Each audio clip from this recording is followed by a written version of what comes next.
Romanos capítulo 1. Paulo, servo de Cristo Jesus, chamado para ser apóstolo, separado para o evangelho de Deus, o qual foi prometido por ele de antemão por meio dos seus profetas nas Escrituras Sagradas, acerca de seu filho, que, como homem, era descendente de Davi, e que, mediante o Espírito de Santidade, foi declarado Filho de Deus com poder, pela sua ressurreição dentre os mortos, Jesus Cristo, nosso Senhor. Por meio dele e por causa do seu nome, recebemos graça e apostolado para chamar dentre todas as nações um povo para a obediência que vem pela fé.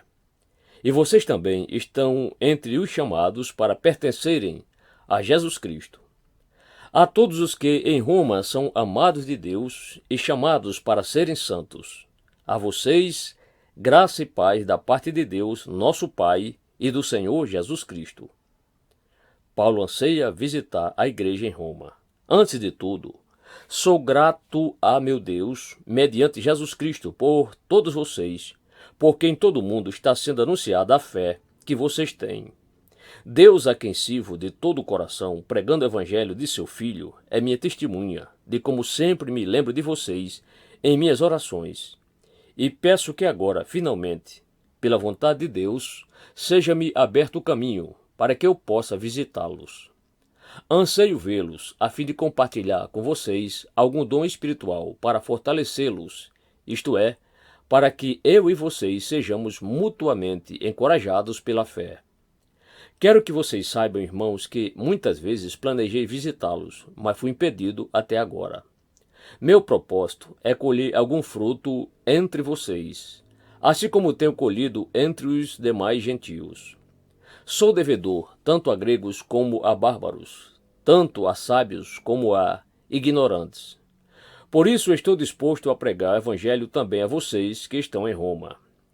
Não me envergonhe do evangelho, porque é o poder de Deus para a salvação de todo aquele que crê, primeiro do judeu, depois do grego.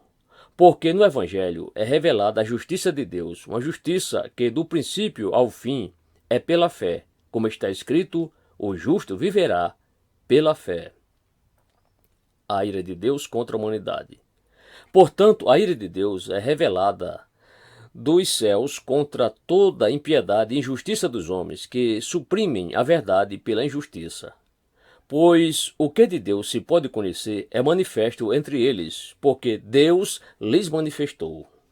Por desde a criação do mundo, os atributos invisíveis de Deus, seu eterno poder e sua natureza divina, têm sido vistos claramente, sendo compreendidos por meio das coisas criadas, de forma que tais homens são indesculpáveis, porque, tendo conhecido a Deus, não o glorificaram como Deus, nem lhe renderam graças.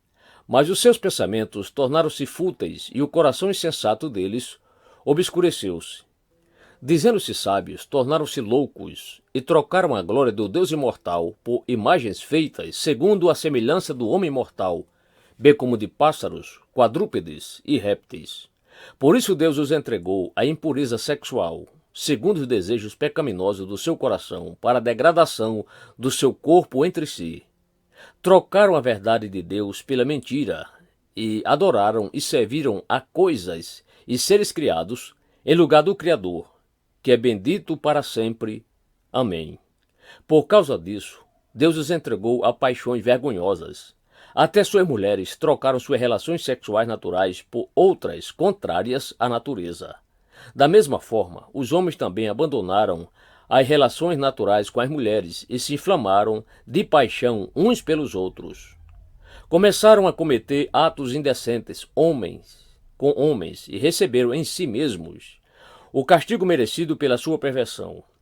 Além do mais, visto que desprezaram o conhecimento de Deus, ele os entregou a uma disposição mental reprovável para praticarem o que não deviam. Tornaram-se cheios de toda sorte de injustiça, maldade, ganância e depravação. Estão cheios de inveja, homicídio, rivalidades, engano e malícia. São bisbilhoteiros, caluniadores, inimigos de Deus, insolentes, arrogantes e presunçosos. Inventam maneiras de praticar o mal, desobedecem a seus pais, são insensatos, desleais, sem amor pela família, implacáveis. Embora conheçam o justo decreto de Deus de que as pessoas que praticam tais coisas merecem a morte, não somente continuam a praticá-las, mas também aprovam aqueles que as praticam. Romanos capítulo 2. O justo juízo de Deus. Portanto, você que julga os outros é indesculpável, pois está condenando a si mesmo naquilo em que julga, visto que você, que julga, pratica as mesmas coisas. Sabemos que o juízo de Deus contra os que praticam tais coisas é conforme a verdade. Assim, quando você, um simples homem, o julga, mas pratica as mesmas coisas, pensa que escapará do juízo de Deus? Ou será que você despreza a riqueza da sua bondade, tolerância e paciência, não reconhecendo que a bondade de Deus o leva ao arrependimento? Contudo, por causa da sua teimosia e do seu coração obstinado, você está acumulando ira contra si mesmo, para o dia da ira de Deus, quando se revelará o seu justo julgamento. Deus retribuirá a cada um conforme o seu procedimento. Ele dará vida eterna aos que, persistindo em fazer o bem, buscam glória, honra e imortalidade. Mas haverá ira e indignação para os que são egoístas, que rejeitam a verdade e seguem a injustiça. Haverá tribulação e angústia para todo ser humano que pratica o mal, primeiro para o judeu, depois para o grego. Mas glória, honra e paz para todo o que pratica o bem, primeiro para o judeu, depois para o grego, pois em Deus não há parcialidade. Todo aquele que pecar sem a lei também perecerá, e todo aquele que pecar sob a lei, pela lei será julgado. Porque não são os que ouvem a lei que são justos aos olhos de Deus, mas os que obedecem à lei, estes serão declarados justos.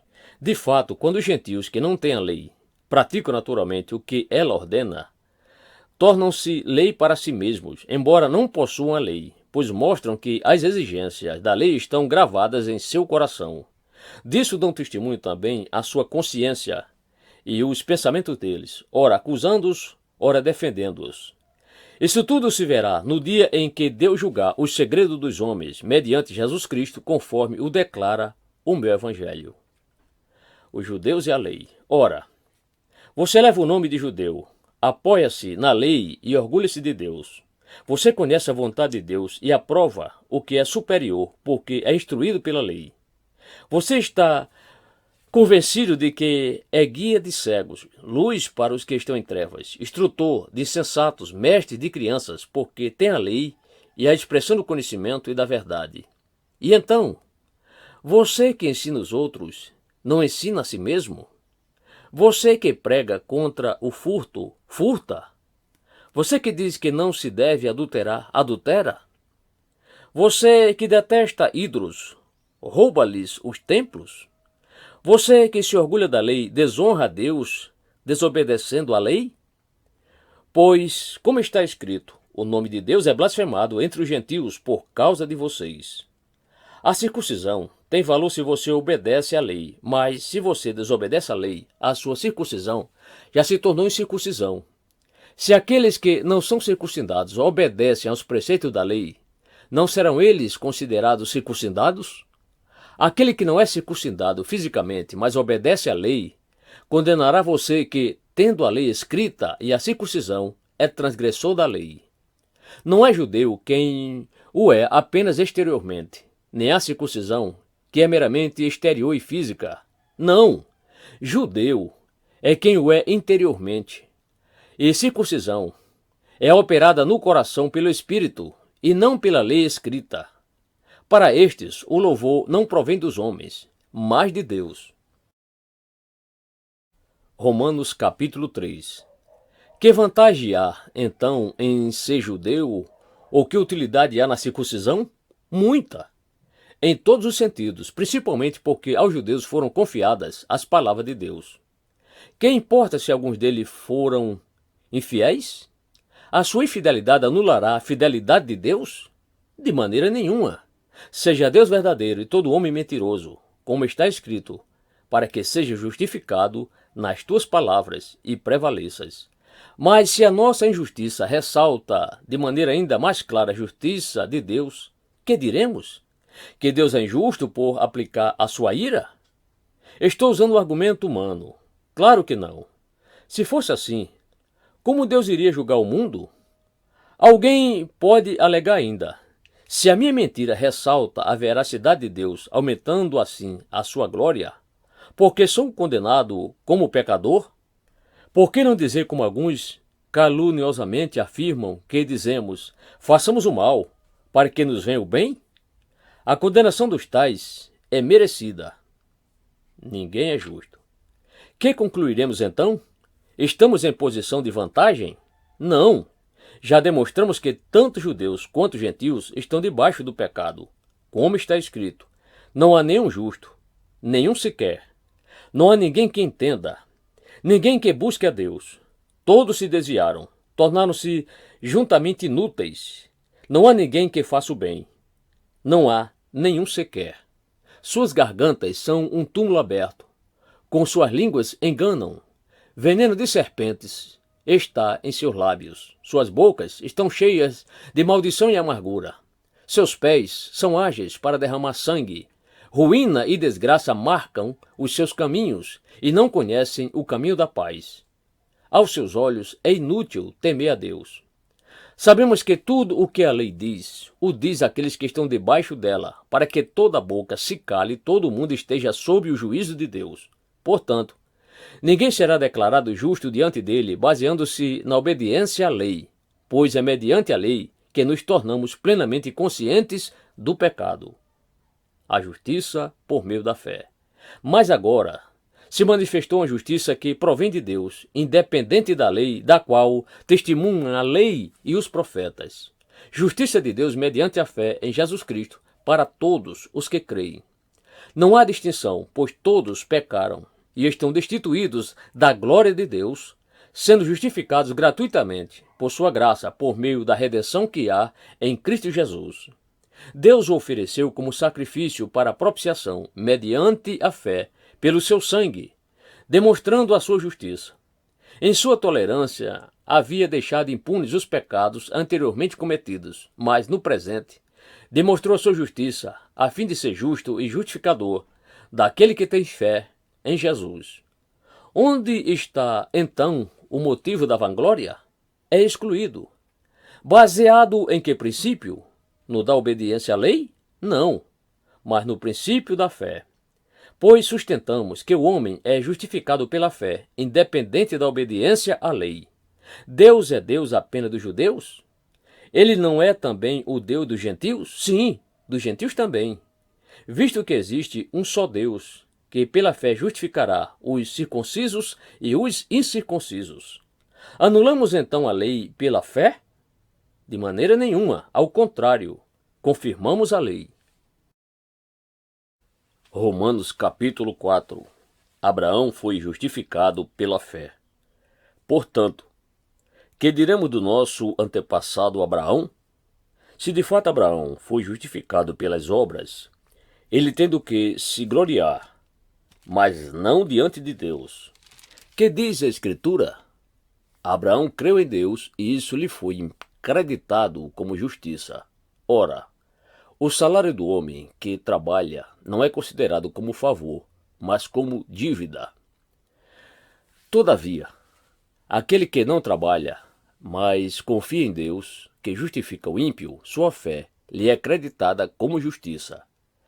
Davi diz a mesma coisa quando fala da felicidade do homem, a quem Deus acredita justiça independente de obras. Como são felizes aqueles que têm suas transgressões perdoadas, cujos pecados são apagados. Como é feliz aquele a quem o Senhor não atribui culpa.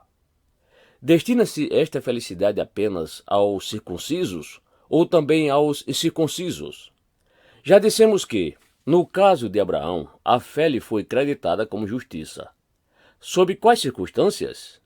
Antes ou depois de ter sido circuncidado?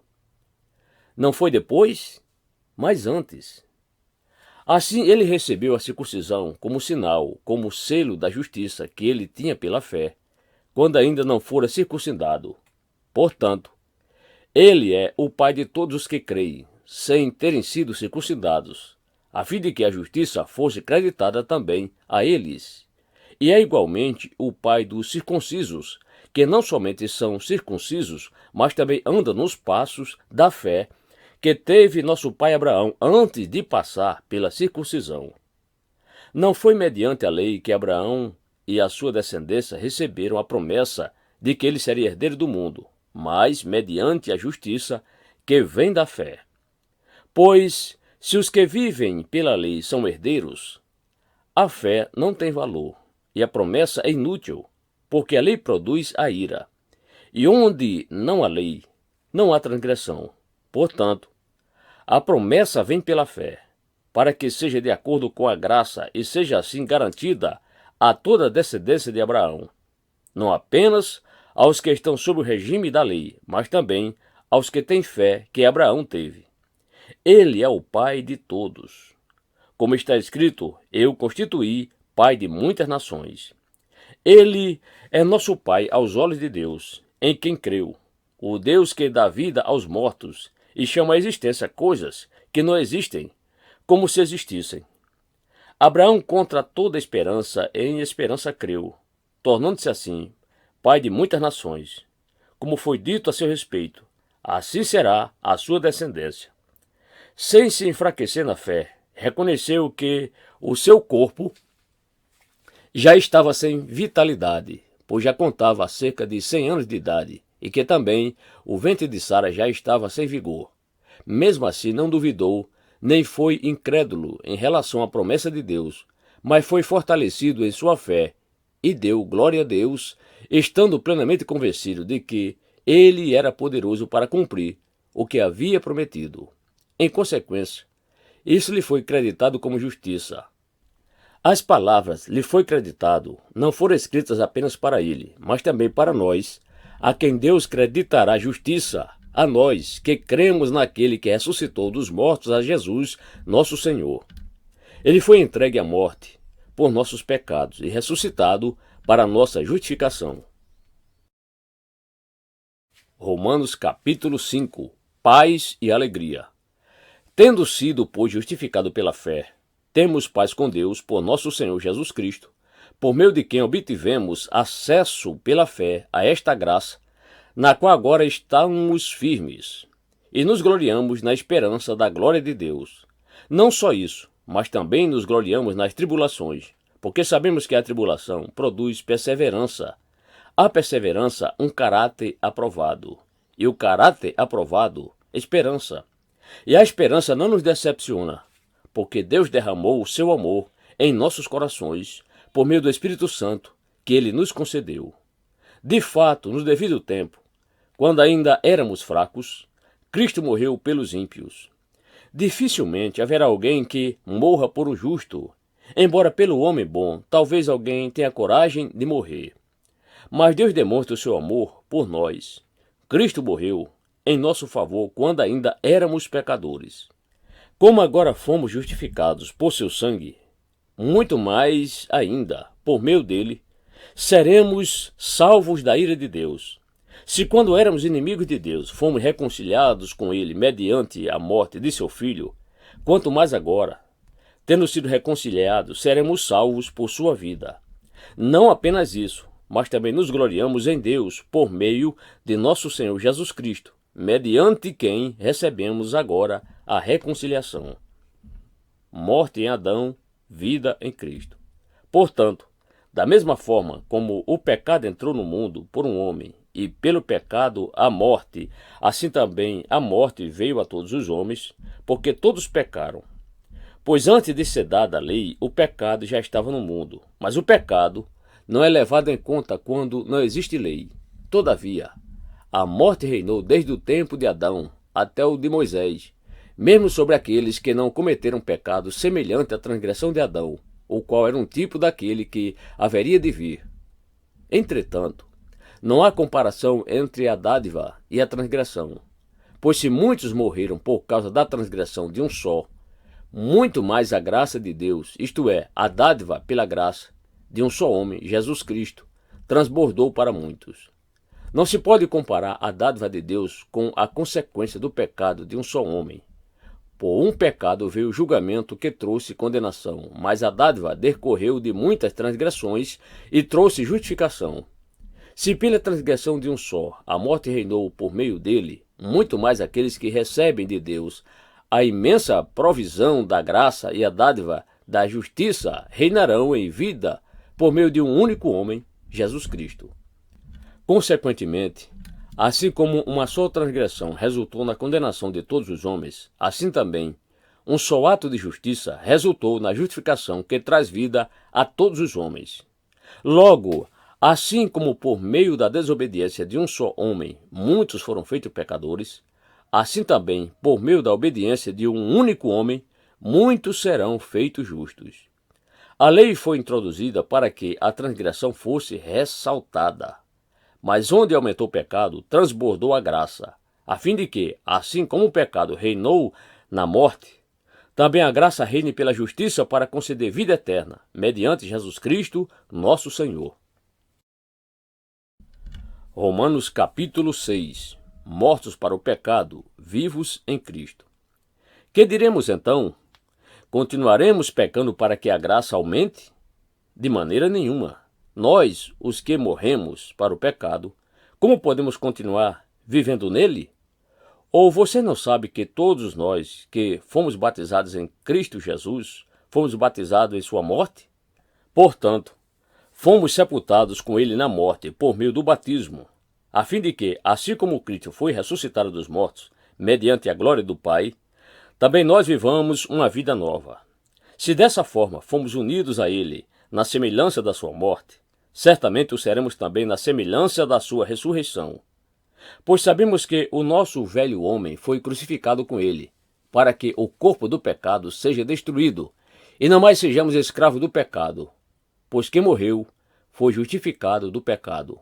Ora, se morrermos com Cristo, cremos que também com ele viveremos, pois sabemos que, tendo sido ressuscitado dos mortos, Cristo não pode morrer outra vez. A morte não tem mais domínio sobre ele.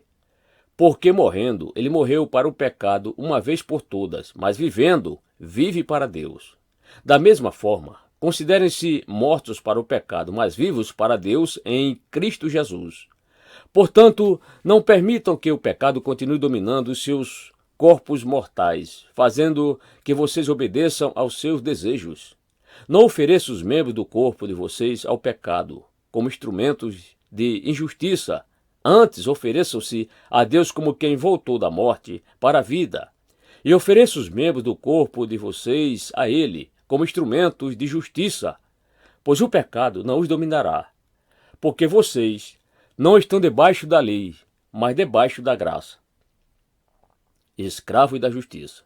E então, vamos pecar porque não estamos debaixo da lei, mas debaixo da graça? De maneira nenhuma. Não sabem que, quando vocês se oferecem a alguém para lhe obedecer como escravos, tornam-se escravos daquele a quem obedecem, escravos do pecado que leva à morte, ou da obediência que leva à justiça? Mas graças a Deus, porque, embora vocês tenham sido escravos do pecado, passaram a obedecer de coração a forma de ensino que lhe foi transmitida. Vocês foram libertados do pecado e tornaram-se escravos da justiça. Falo isso em termos humanos, por causa das suas limitações humanas. Assim como vocês ofereceram os membros do seu corpo em escravidão à impureza e à maldade que levam à maldade, ofereçam-nos agora em escravidão à justiça que leva à santidade. Quando vocês eram escravos do pecado, estavam livres da justiça. Que fruto colheram, então, das coisas das quais agora vocês se envergonham? O final delas é a morte. Mas agora que vocês foram libertados do pecado e se tornaram escravos de Deus, o fruto que colhem leva à santidade, e o seu fim é a vida eterna. Pois o salário do pecado é a morte, mas o dom gratuito de Deus é a vida eterna em Cristo Jesus, nosso Senhor. Romanos capítulo 7. A ilustração do casamento. Meus irmãos, falo a vocês como a pessoas que conhecem a lei. Acaso vocês não sabem que a lei tem autoridade sobre alguém apenas enquanto ele vive? Por exemplo, Pela lei, a mulher casada está ligada a seu marido enquanto ele estiver vivo, mas se o marido morrer, ela estará livre da lei do casamento. Por isso, se ela se casar com outro homem enquanto seu marido ainda estiver vivo, será considerada adúltera. Mas se o marido morrer, ela estará livre daquela lei, e mesmo que venha se casar com outro homem, não será adúltera.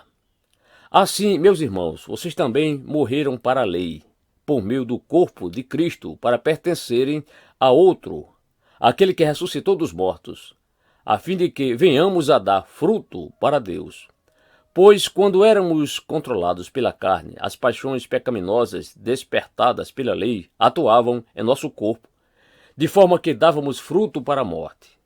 Mas agora, morrendo para aquilo que antes nos prendia, fomos libertados da lei, para que sirvamos conforme o novo modo do Espírito, e não segundo a velha forma da lei escrita. A luta contra o pecado. Que diremos então? A lei é pecado? De maneira nenhuma. De fato, eu não saberia o que é pecado, a não ser por meio da lei. Pois, na realidade, eu não saberia o que é cobiça se a lei não dissesse, não cobiçarás. Mas o pecado, aproveitando a oportunidade dada pelo mandamento, produziu em mim todo tipo de desejo cobiçoso. Pois, sem a lei, o pecado está morto. Antes eu vivia sem a lei, mas quando o mandamento veio, o pecado reviveu e eu morri. Descobri que o próprio mandamento, destinado a produzir vida, na verdade produziu morte. Pois o pecado, aproveitando a oportunidade dada pelo mandamento, enganou-me, por meio do mandamento me matou. De fato, a lei é santa, e o mandamento é santo, justo e bom. E então, o que é bom se tornou em morte para mim? De maneira nenhuma. Mas, para que o pecado se mostrasse como pecado, ele produziu morte em mim por meio do que era bom, de modo que, por meio do mandamento, ele se mostrasse extremamente pecaminoso. Sabemos que a lei é espiritual. Eu, contudo, não o sou, pois fui vendido como escravo ao pecado. Não entendo o que faço, pois não faço o que desejo, mas o que odeio. E se faço o que não desejo, admito que a lei é boa. Neste caso, não sou mais eu quem o faz, mas o pecado que habita em mim. Sei que nada de bom habita em mim, isto é, em minha carne. Porque eu tenho o desejo de fazer o que é bom, mas não consigo realizá-lo. Pois o que faço não é o bem que desejo, mas o mal que não quero fazer. Esse eu continuo fazendo. Ora, se faço o que não quero, já não sou eu quem o faz, mas o pecado que habita em mim. Assim encontro esta lei que atua em mim. Quando quero fazer o bem, o mal está junto a mim. No íntimo do meu ser, tenho prazer na lei de Deus, mas vejo outra lei atuando nos membros do meu corpo, guerreando contra a lei da minha mente, tornando-me prisioneiro da lei do pecado que atua em meus membros. Miserável homem que eu sou, quem me libertará do corpo sujeito a esta morte?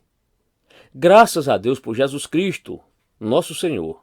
De modo que, com a mente, eu próprio sou escravo da lei de Deus, mas com a carne, da lei do pecado. Romanos capítulo 8. A vida pelo Espírito. Portanto, agora já não há condenação para os que estão em Cristo Jesus, porque por meio de Cristo Jesus, a lei do Espírito de vida me libertou da lei do pecado e da morte. Porque aquilo que a lei fora incapaz de fazer por estar enfraquecida pela carne, Deus o fez, enviando seu próprio Filho, à semelhança do homem pecador, como oferta pelo pecado.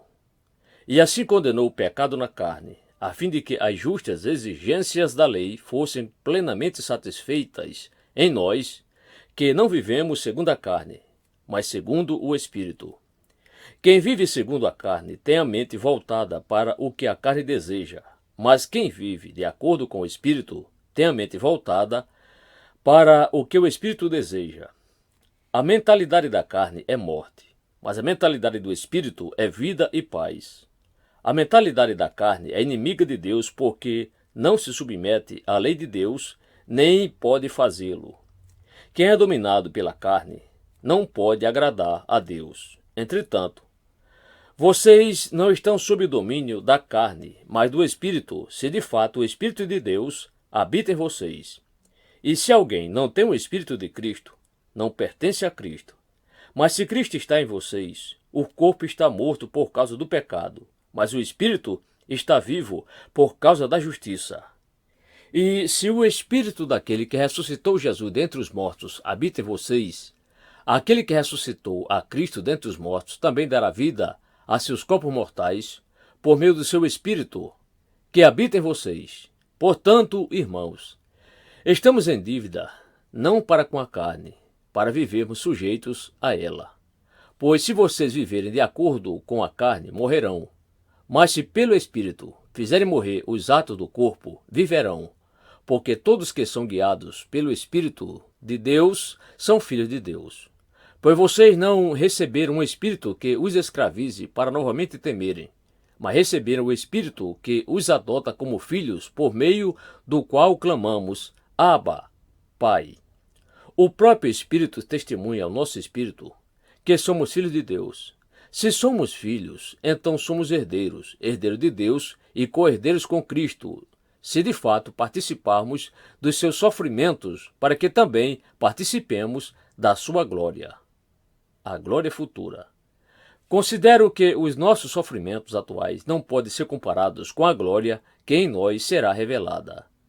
A natureza criada aguarda com grande expectativa que os filhos de Deus sejam revelados, pois ela foi submetida à inutilidade, não pela sua própria escolha, mas por causa da vontade daquele que a sujeitou, na esperança de que a própria natureza criada será libertada da escravidão da decadência em que se encontra, recebendo a gloriosa liberdade dos filhos de Deus.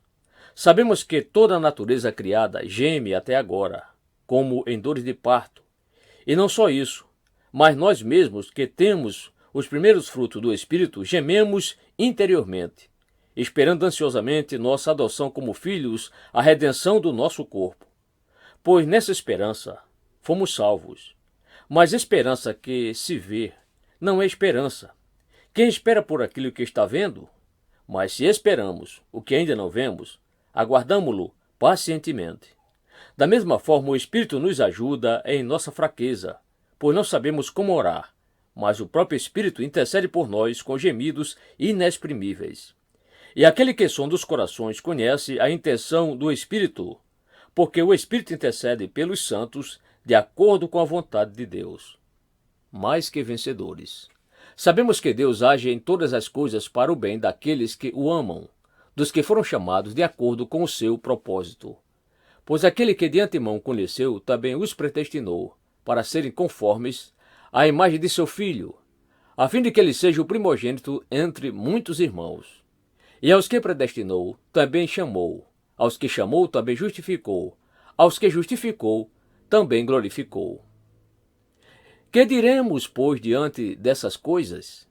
Se Deus é por nós, quem será contra nós?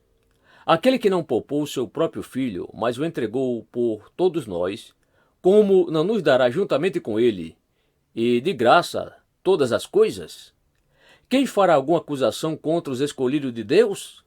É Deus quem os justifica. Quem os condenará? Foi Cristo Jesus que morreu, e mais que ressuscitou, e está à direita de Deus, e também intercede por nós. Quem nos separará do amor de Cristo? Será tribulação, ou angústia, ou perseguição, ou fome, ou nudez, ou perigo, ou espada? Como está escrito, por amor de ti enfrentamos a morte todos os dias. Somos considerados como ovelhas destinadas ao matadouro. Mas em todas estas coisas somos mais que vencedores por meio daquele que nos amou. Pois estou convencido de que nem morte, nem vida, nem anjos, nem demônios, nem o presente nem o futuro, nem quaisquer poderes, nem altura, nem profundidade, nem qualquer outra coisa na criação será capaz de nos separar do amor de Deus que está em Cristo Jesus, nosso Senhor. Romanos capítulo 9. A soberania de Deus. Digo a verdade em Cristo, não minto. Minha consciência o confirma no Espírito Santo. Tenho grande tristeza e constante angústia em meu coração, pois eu até desejaria ser amaldiçoado e separado de Cristo por amor de meus irmãos, os de minha raça, o povo de Israel. Deles é a adoção de filhos, deles é a glória divina, as alianças, a concessão da lei, a adoração do templo e as promessas.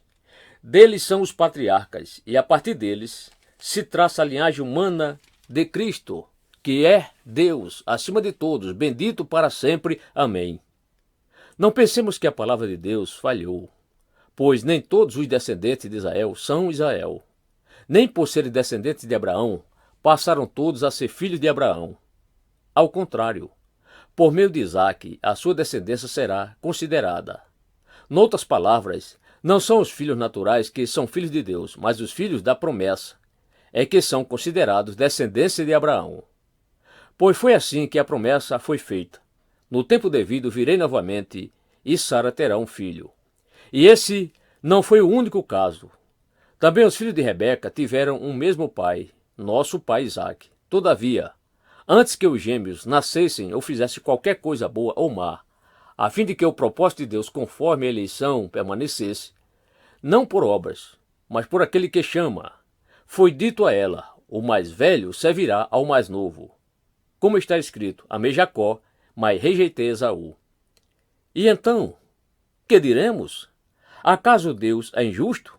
De maneira nenhuma, pois ele diz a Moisés, terei misericórdia de quem eu quiser ter misericórdia, e terei compaixão de quem eu quiser ter compaixão. Portanto, isso não depende do desejo ou do esforço humano, mas da misericórdia de Deus. Pois a Escritura diz ao faraó, eu o levantei exatamente com este propósito, mostrar em você o meu poder, e para que o meu nome seja proclamado em toda a terra. Portanto, Deus tem misericórdia de quem Ele quer, e endurece a quem Ele quer. Mas algum de vocês me dirá, então, por que Deus ainda nos culpa? Pois, quem resiste à sua vontade? Mas quem é você, ó homem, para questionar a Deus? Acaso aquilo que é formado pode dizer ao que o formou, por que me fizeste assim? O oleiro não tem direito de fazer do mesmo barro um vaso para fins nobres e outro para uso desonroso? E se Deus, querendo mostrar sua ira e tornar conhecido o seu poder, suportou com grande paciência os vasos de sua ira, preparados para a destruição? Quer dizer, se ele fez isso para tornar conhecidas a riqueza de sua glória aos vasos de sua misericórdia, que preparou de antemão para a glória, ou seja, a nós, a quem também chamou, não apenas dentre os judeus, mas também dentre os gentios? Como ele diz em Oséias, chamarei meu povo, a quem não é meu povo, e chamarei minha amada, a quem não é minha amada. E acontecerá que, no mesmo lugar em que se lhes declarou, vocês não são meu povo, eles serão chamados filhos do Deus vivo. Isaías clama com relação a Israel. Embora o número dos israelitas seja como a areia do mar, apenas o remanescente será salvo, pois o Senhor executará na terra a sua sentença rápida e definitivamente. Como anteriormente disse Isaías, se o Senhor dos Exércitos não nos tivesse deixado descendentes, já estaríamos como Sodoma e semelhantes a Gomorra. A incredulidade de Israel. Que diremos, então? Os gentios que não buscavam justiça a obtiveram uma justiça que vem da fé. Mas Israel, que buscava uma lei que trouxesse justiça, não a alcançou. Por que não? Porque não a buscava pela fé, mas como se fosse por obras. Eles tropeçaram na pedra de tropeço, como está escrito. Eis que ponho em Sião uma pedra de tropeço, e uma rocha que faz cair, e aquele que nela confia, jamais será envergonhado. Romanos capítulo 10. Irmãos, o desejo do meu coração e a minha oração a Deus pelos israelitas é que eles sejam salvos. Posso testemunhar que eles têm zelo por Deus, mas o seu zelo não se baseia no conhecimento, porquanto, ignorando a justiça que vem de Deus e procurando estabelecer a sua própria, não se submeteram à justiça de Deus. Porque o fim da lei é Cristo, para a justificação de todo o que crê. Moisés descreve desta forma a justiça que vem da lei. O homem que fizer estas coisas viverá por meio delas.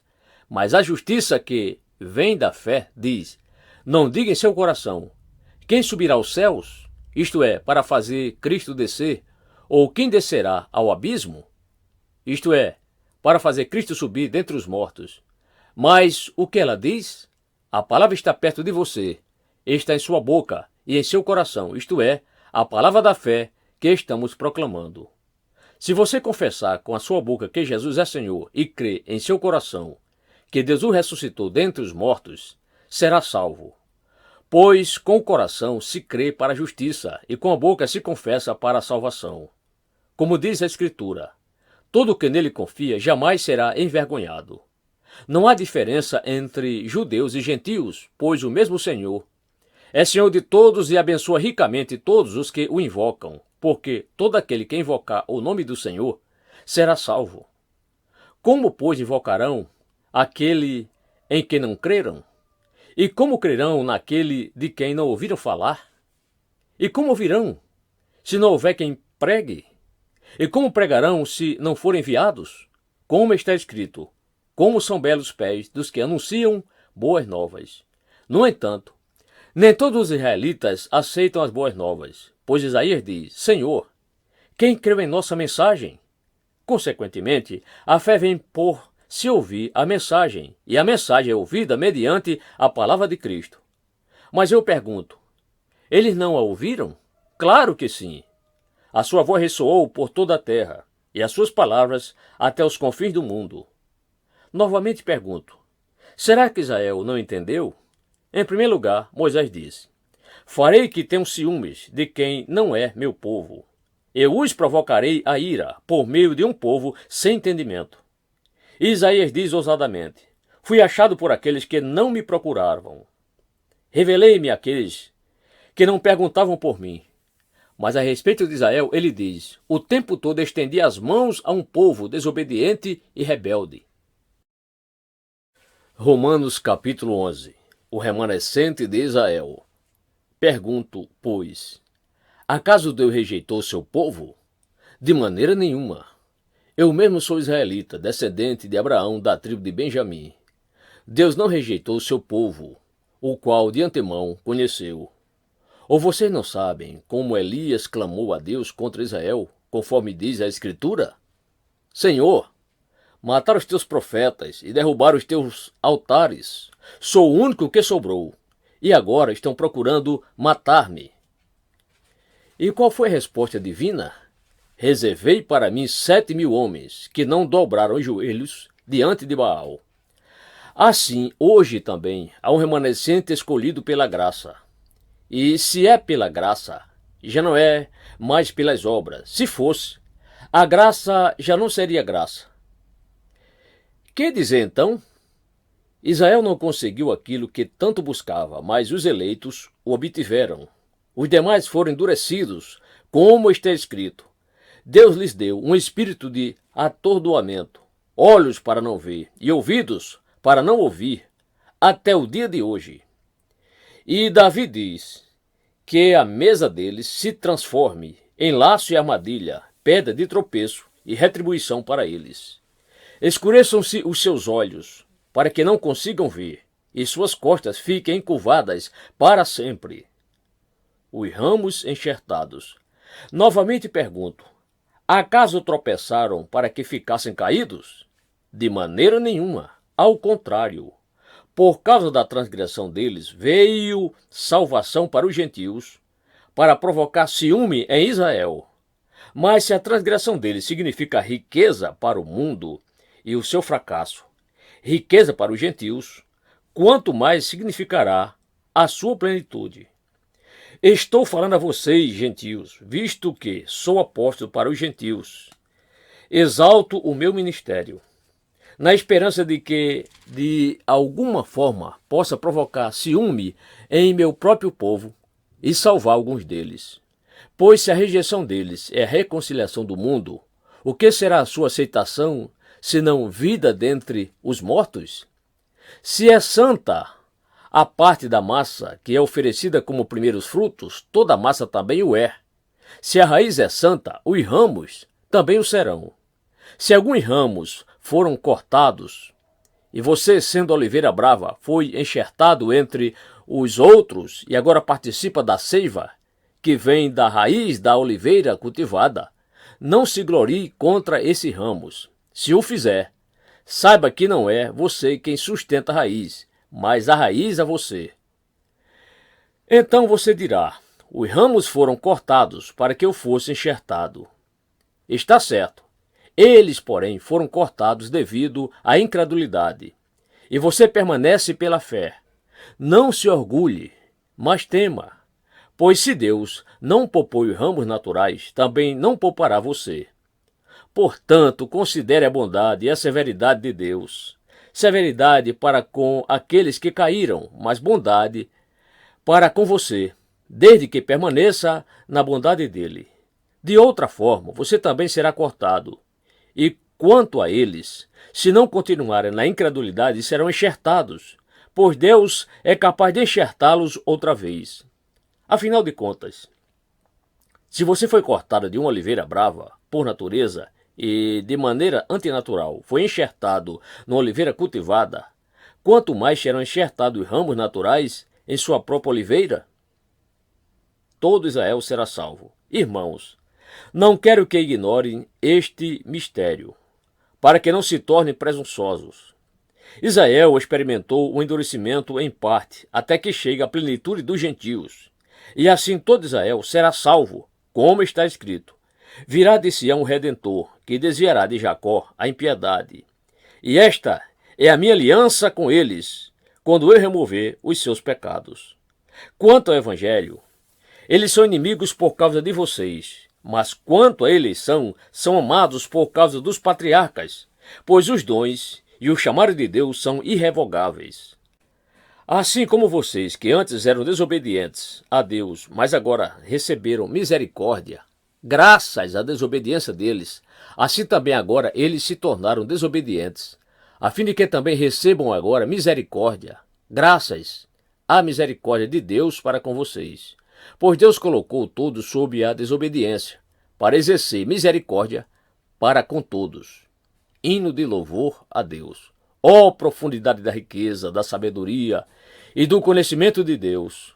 Quão insondáveis são os teus juízos e inescrutáveis os seus caminhos! Quem conheceu a mente do Senhor? Ou quem foi seu conselheiro? Quem primeiro lhe deu para que ele o recompense? Pois dele, por ele e para ele são todas as coisas. A ele seja a glória, para sempre. Amém. Romanos capítulo 12. Sacrifícios vivos.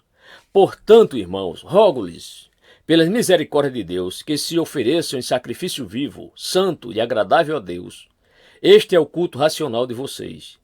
Não se amolde ao padrão deste mundo, mas transforme-se pela renovação da sua mente, para que sejam capazes de experimentar e comprovar a boa, agradável e perfeita vontade de Deus. Por isso, pela graça que me foi dada, digo a todos vocês: ninguém tenha de si mesmo um conceito mais elevado do que deve ter, mas ao contrário, tenha um conceito equilibrado, de acordo com a medida da fé que Deus lhe concedeu. Assim como cada um de nós tem um corpo com muitos membros, e esses membros não exercem todos a mesma função, assim também em Cristo, nós que somos muitos, formamos um corpo, e cada membro está ligado a todos os outros. Temos diferentes dons, de acordo com a graça que nos foi dada. Se alguém tem o dom de profetizar, use-o na proporção da sua fé. Se o seu dom é servir, sirva. Se é ensinar, ensine. Se é dar ânimo, que assim faça. Se é contribuir, que contribua generosamente. Se é exercer liderança, que a exerça com zelo. Se é mostrar misericórdia, que o faça com alegria. O amor. O amor deve ser sincero. Odeiem o que é mal. Apeguem-se ao que é bom. Dediquem-se uns aos outros com amor fraternal. Prefiram dar honra aos outros mais do que a si próprios. Nunca lhes falte o zelo, sejam fervorosos no espírito, sirvam ao Senhor. Alegrem-se na esperança, sejam pacientes na tribulação, perseverem na oração. Compartilhem o que vocês têm com os santos em suas necessidades. Pratiquem a hospitalidade. Abençoem aqueles que os perseguem. Abençoem e não os amaldiçoem. Alegre-se com os que se alegram. Chore com os que choram. Tenham a mesma atitude uns para com os outros. Não sejam orgulhosos, mas estejam dispostos a associar-se a pessoas de posição inferior. Não sejam sábios aos seus próprios olhos. Não retribuam a ninguém mal por mal. Procurem fazer o que é correto aos olhos de todos. Façam todo o possível para viver em paz com todos. Amados, nunca procure vingar-se, mas deixe com Deus a ira, pois está escrito: minha é a vingança, eu retribuirei, diz o Senhor. Ao contrário, se o seu inimigo tiver fome, dê-lhe de comer. Se tiver sede, dê-lhe de beber. Fazendo isso, você amontoará brasas vivas sobre a cabeça dele. Não se deixe vencer pelo mal, mas vença o mal com o bem. Romanos capítulo 13. Submissão às autoridades. Todos devem sujeitar-se às autoridades governamentais, pois não há autoridade que não venha de Deus. As autoridades que existem foram por ele estabelecidas. Portanto, aqueles que se rebelam contra a autoridade estão se colocando contra o que Deus instituiu. E aqueles que assim procedem trazem condenação sobre si mesmos, pois os governantes não devem ser temidos, a não ser pelos que praticam o mal. Você quer viver livre do medo da autoridade? Pratique o bem, e ela o enaltecerá, pois é serva de Deus para o seu bem. Mas se você praticar o mal, tenha medo, pois ela não porta a espada sem motivo. É serva de Deus, agente da justiça para punir quem pratica o mal. Portanto, é necessário que sejamos submissos às autoridades, não apenas por causa da possibilidade de uma punição, mas também por questão de consciência. É por isso também que vocês pagam imposto, pois as autoridades estão a serviço de Deus, sempre dedicadas a esse trabalho. Deem a cada um o que lhe é devido, se imposto, imposto. Se tributo, tributo. Se temor, temor. Se honra, honra. O amor ao próximo e o fim dos tempos. Não devam nada a ninguém, a não ser o amor de uns pelos outros, pois aquele que ama seu próximo tem cumprido a lei. Pois estes mandamentos: não adulterarás, não matarás, não furtarás, não cobiçarás, e qualquer outro mandamento, todos se resumem neste preceito: ame o seu próximo como a si mesmo.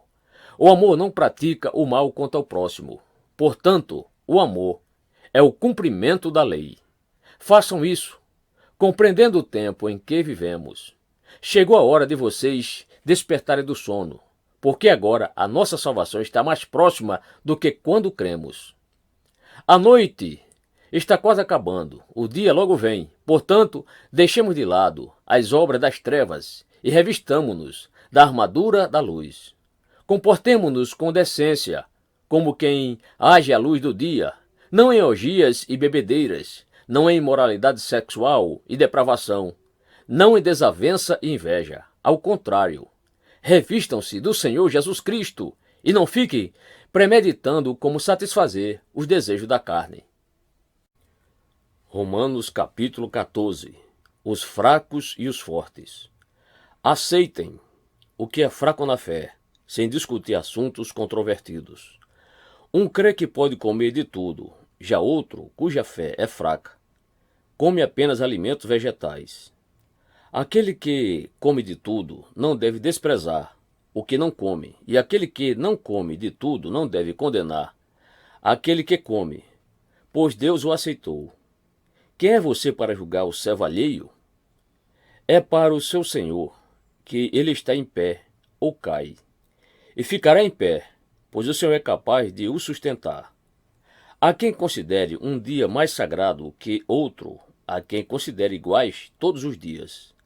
Cada um deve estar plenamente convicto de sua própria mente. Aquele que considera um dia como especial para o Senhor, assim o faz. Aquele que come carne, come para o Senhor, pois dá graças a Deus, e aquele que se abstém para o Senhor se abstém e dá graças a Deus. Pois nenhum de nós vive apenas para si, e nenhum de nós morre apenas para si. Se vivemos, vivemos para o Senhor, e se morrermos, morremos para o Senhor. Assim, quer vivamos, quer morramos, pertencemos ao Senhor.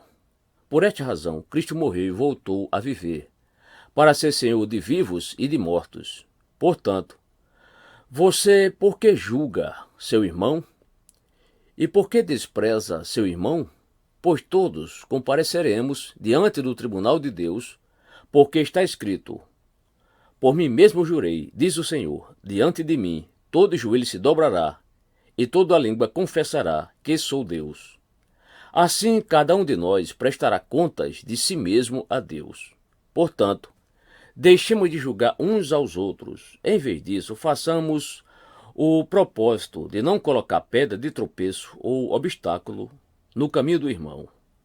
Como alguém que está no Senhor Jesus, tenho plena convicção de que nenhum alimento é por si mesmo impuro, a não ser para quem assim o considere.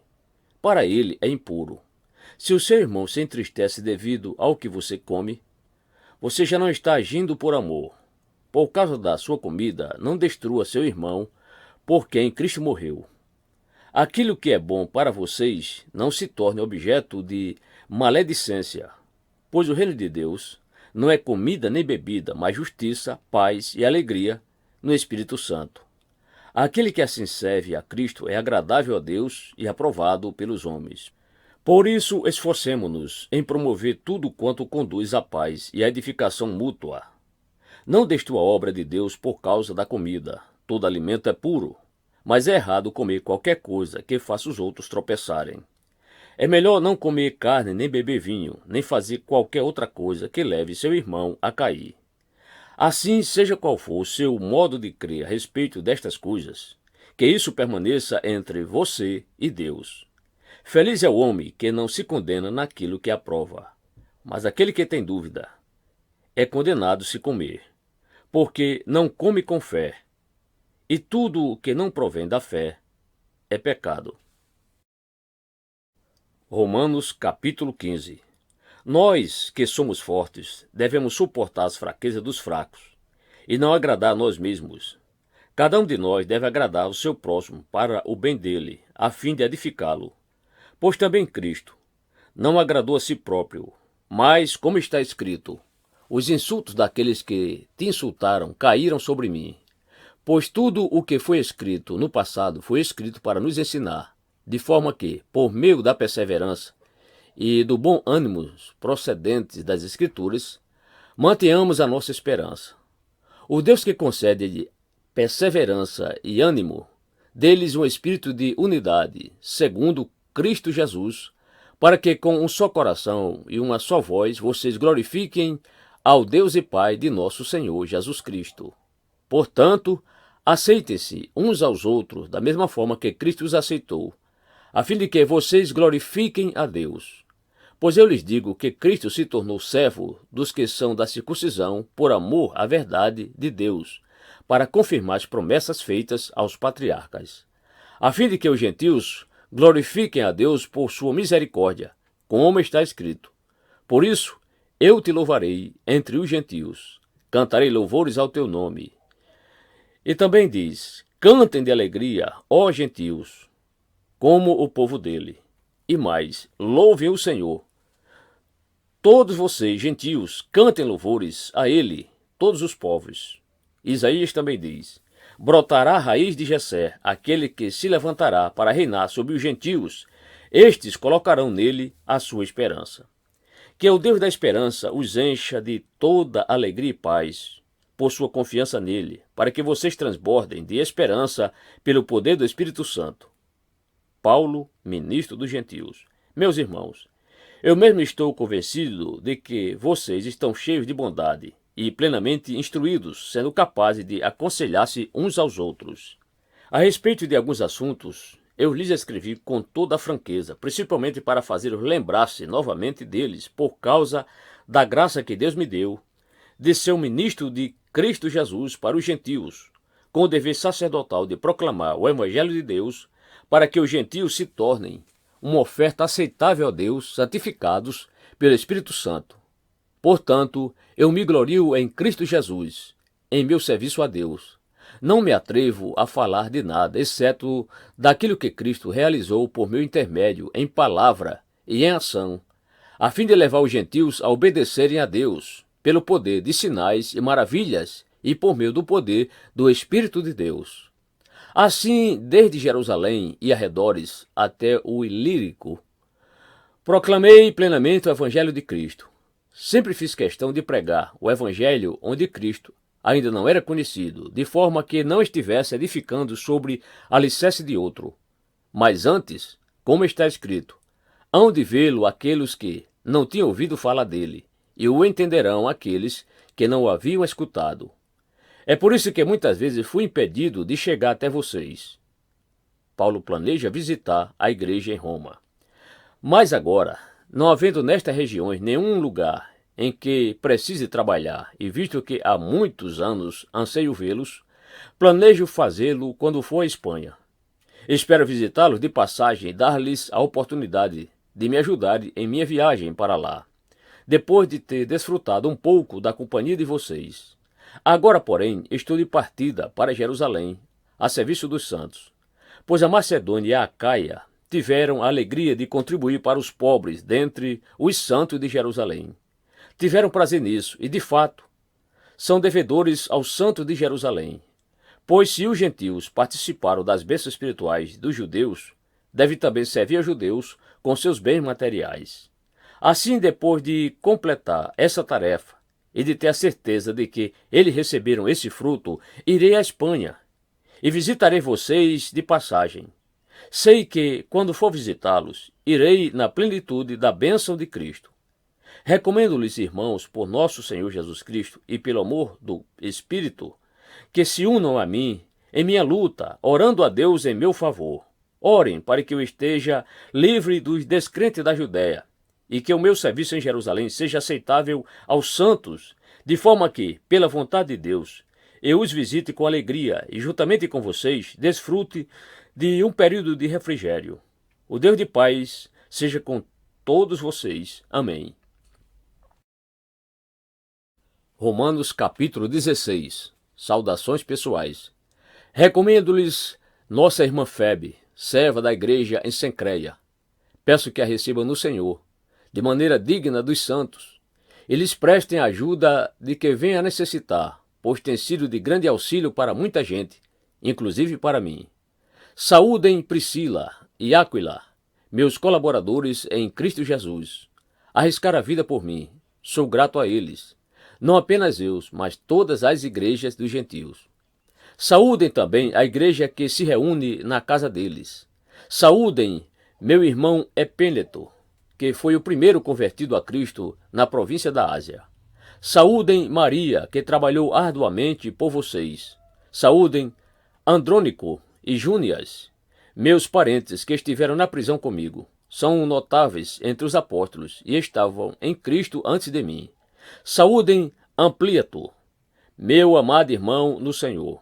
Saúdem Urbano, nosso cooperador em Cristo, e meu amado irmão Estaques. Saúdem Apeles, aprovado em Cristo. Saúdem os que pertencem à casa de Aristóbulo. Saúdem Herodião, meu parente. Saúdem os da casa de Narciso, que estão no Senhor.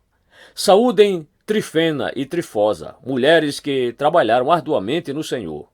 Saúdem a amada Pérside, outra que trabalhou arduamente no Senhor.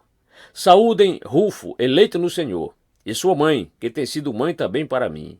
Saúdem Asíncrito, Flegonte, Hermes, Pátrobas, Hermas e os irmãos que estão com eles. Saúdem Filólogo, Júlia, Nereu e sua irmã, e também Olimpas e todos os santos que estão com eles. Saúdem uns aos outros com beijo santo. Todas as igrejas de Cristo enviam-lhes saudações.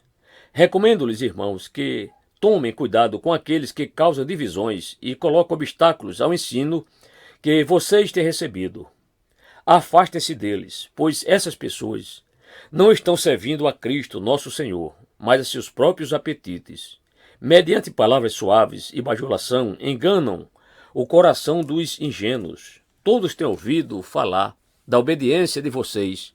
Por isso estou muito alegre, mas quero que sejam sábios em relação ao que é bom, e sem malícia em relação ao que é mau. Em breve o Deus de paz esmagará Satanás debaixo dos pés de vocês. A graça de nosso Senhor Jesus seja com vocês. Timóteo, meu cooperador, envia-lhes saudações, bem como Lúcio, Jason e Sosípatro. Meus parentes, eu, Técio, que redigi esta carta, saúdo vocês do Senhor. Gaio, cuja hospitalidade eu e toda a igreja desfrutamos, envia-lhes saudações. Erasto, administrador da cidade, e nosso irmão Quarto, envia-lhes saudações. Que a graça de nosso Senhor Jesus Cristo seja com vocês todos. Amém. Ora, aquele que tem poder para confirmá-los pelo meu evangelho e pela proclamação de Jesus Cristo, de acordo com a revelação do mistério oculto nos tempos passados, mas agora revelado e dado a conhecer pelas escrituras proféticas por ordem do Deus eterno, para que todas as nações venham a crer nele e obedecer-lhe. Sim, ao único Deus sábio, seja dada a glória para todo sempre por meio de Jesus Cristo. Amém.